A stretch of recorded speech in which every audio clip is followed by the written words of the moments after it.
On June the 20th, 2001, I found myself spending a week's holiday in the Highlands of Scotland.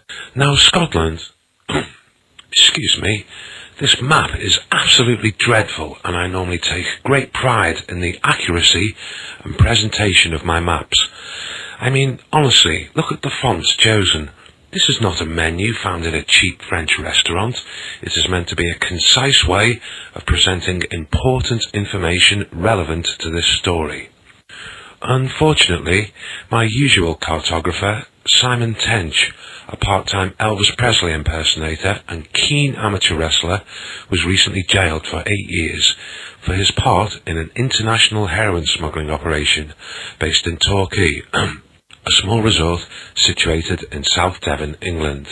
During his trial, he passed on the job of mapmaker to another amateur wrestler, a Roger Pike. It is a little-known fact that most of the best maps made in the last 40 years have been made by either boxers or wrestlers.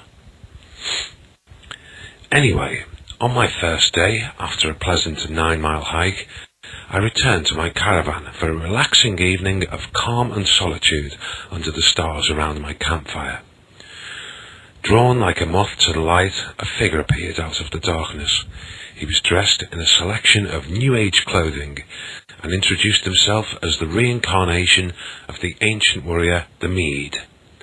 He was in the area looking for the deserted hamlet called the Minns.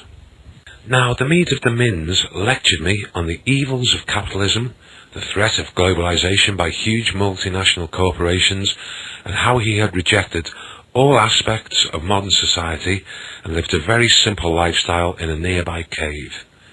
He lectured me for hours, ruining an otherwise peaceful evening.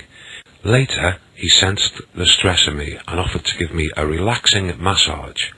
After a few minutes, I could feel his groin rubbing against my back. Although he assured me that this was a technique used by the Apache Indians, I told him to stop immediately.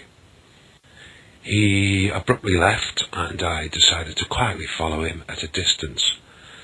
After approximately 30 minutes, I decided to have a look around his simple cave while he was sleeping.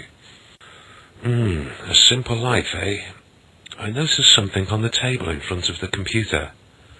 New Age, capitalist-hating, reincarnated Celtic chief, the Mead, was actually a successful Californian businessman called James Wren. The next day, I offered to take him over to the deserted hamlet known as the Minns. As we approached the village, he became quite excited and offered to give me another massage. I politely declined this offer. I offered him hot tea as he rested in one of the ruined buildings. However, his tea contained something a little extra. Lagactol is a strong sedative. I sat on the hillside as 2 RAF tornadoes began their descent towards the village. Now, I was actually in Scotland overseeing a bombing exercise for the RAF. The deserted village was known as PB 00342, and my job was to make sure that the area was clear before the bombing exercise began. The Mead would have been awake but unable to move, and would have probably seen the laser that is used to target the missiles. Good afternoon, my name is Captain Brian Finch, and on behalf of our company, thank you for flying with us.